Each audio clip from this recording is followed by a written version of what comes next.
La stratégie du fonds IDAVEST Entrepreneur Club consiste à investir aux côtés du fonds institutionnel Eurazeo dans des entreprises de la technologie européenne qui servent des millions de clients, qui ont des solutions éprouvées et qui continuent à avoir des taux de croissance supérieurs à 50% par an. Un exemple de cette entreprise peut être Doctolib ou ManoMano.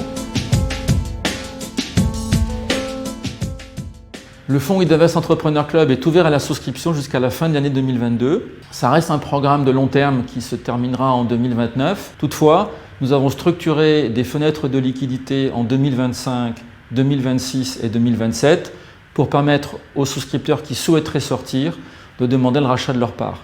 Attention, ces fenêtres ne sont pas garanties, elles sont conditionnées à la présence de suffisamment de trésorerie dans le fonds pour permettre le rachat de ses parts.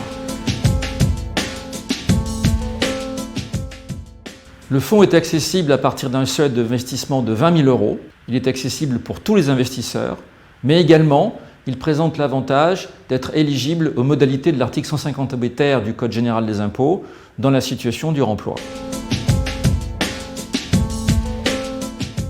Il est possible d'investir sur ce fonds en compte titre ou en nominatif pur, que l'on soit une personne physique ou une personne morale. C'est particulièrement important pour les personnes morales dans le cadre de l'article 150 bis. Tout d'abord, le fonds commence à générer de la performance. Il a été créé en novembre 2019. Il a maintenant un actif qui dépasse 60 millions d'euros, 9 entreprises en portefeuille, dont Doctolib, ManoMano, Vestiaire Collectif, Back Market. Deuxièmement, le fonds co-investit avec le programme institutionnel d'Eurazeo. C'est un programme de plus d'1 milliard d'euros qui consiste à financer les sociétés de la technologie européenne qui sont en croissance et qui sont des leaders sur leur marché. C'est un programme intéressant pour les clients particuliers car nous leur offrons des thèses d'investissement qui ne leur seraient pas accessibles par ailleurs.